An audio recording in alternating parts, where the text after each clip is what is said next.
gonna show you to one beautiful person and religious, their moral values and practices. So first interview is Catholic religious. So let's go. So mo pay na agad so adi pa na para interview sa iyo. So pwede mo ipakilala yung Ako, hindi siya mabutay, hindi ako parang naman. Ano, pero, anak ko dali yung ako. So panduha, sa imo pamaagi sa iyo reliyon, nano po ang ibig sabihin sa mo pay pamatasan tapos nano ang para sa iyo ang maupay na reliyon. Anak ko din ko. Isa na mga pamatasan, ang gusto ko lang understand ka na pinita. So pantulo, nano ang pinaka-importante na pinihi mo sa iyo reliyon na iyo nagagamit na kay San Juan? Pagpasalamat sa Ginoo. Napasalamat ag sa kada aga nga tintagan para kasi maupay nga lawat maupay nga kinabuhi. Labi na gud na pagpasalamat ko. Abot nang kagabi ko. Pasalamat ko maupay nga kaya. Bukod sa pamilya. So panupat, nano ang ibig sabihin sa tama sa mali na reliyon para sa iyo reliyon na pwede mo pa maghatag halimbawa?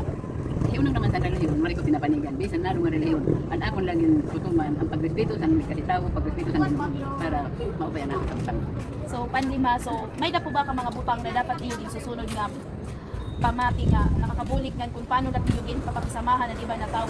Nang labi na ato na mga tao na diri parte sa iyo. So, kung diri man parte sa akong reliyon, sa akong reliyon, bisan na nga klase sa reliyon, ginuusalaan akong pag-ampo nga magkaurusa lakit nga tanan kay sa bukos ng kalibutan sa lahat. So panupat.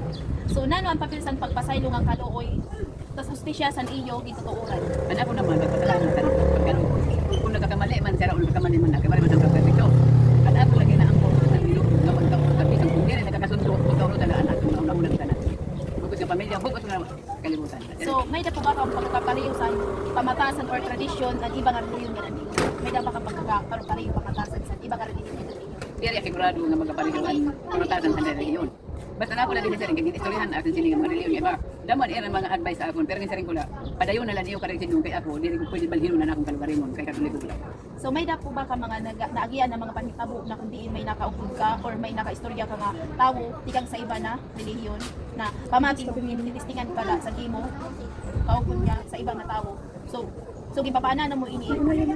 So nano ini ang imo Damo, mga oras na gini. damo talaga nagpakadabay sito sa akon.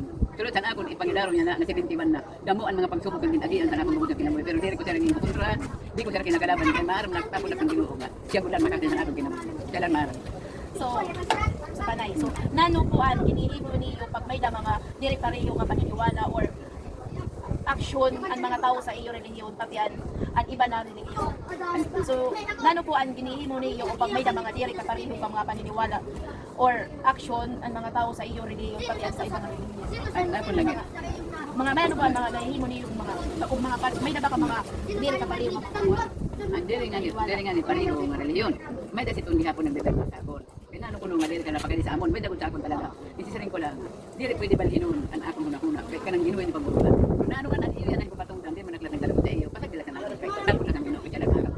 So sa panay. So sa imo opinion, may da po ba ka mga maupay na nahimo sa sulod sa iyo relihiyon nga pamati niyo dapat ibuon sa kanan ng tao. Kay nano? Oo. Kaya kung diri ang Ginoo na akong paglawag, diri siguro sining akong kabutangan. Kung diri natapos ang Ginoo, siguro ang batag man kanang na compare na. Bukod na akong pagtuos ang Ginoo. Solve pa na akong problema. Kaya yung mga ginaabakan ngayon. So sa Mareklamo tali ba? So natuod ka mga may dapat mga pamatasan or maupay nga diri mo na-apply sa iyo at tanan nga tawo bisan pa kung ang relihiyon bisan ang iba ang relihiyon kung oo o nano ang pamatasan or ni-remove das kung pamati lang iyo diba? Anakon na nabatian ng mga reliyon at itong damo ko ng mga pagsubok sa akong ng pero bisan na nila nga pagberbag na tanong nga pagsubok di ko din lalantan na nila kang baringon basta na akong ginadin nila na akong pagtuos ang ginalaon siya na akong marang damo din yung tignan sa akong mga reliyon po So like last so may dabo ka mga karoy na iba na i-share or i-hatag na maupay na himo sa sulod sa iyo reliyon or ipasabot kung paano nakakabulig sa kung paano liwat siya nakikita yan na nga sa kalibutan nakikita yan na ang kalibutan. So may dapat mga karoy na iba na i-share or i-hatag na maupay na himo sa sulod sa iyo reliyon or ipasabot kung paano nakakabulig sa kung paano liwat nakikita yan na sa yan na maaram lang ka na reliyon Paray akin ampo sa ginoo nga matuman na akong kinabuhi. Nakanan bugos ko nga kinabuhi ang pati na. Gusto pagtapos ang Ginoo siya lang maaram. Kung ano na ko problema, siya lang maaram siya nang gihayad sana. So Mga salamat na sa ikaw sa tama. Salamat diba nga. May nagapon sa akong labot. Bisag kung sugat din akong baga kamupangan. Diri ako nakikalam sa diba. Basta importante anak ko bibiling kana kung gugna kinabuhi ginaaday ko na akong pamilya. Ayaw kang paglabot sa diri para sa ato. Ang importante, maprofessional ka man o diri. Respeto ang importante sa tao. Salamat.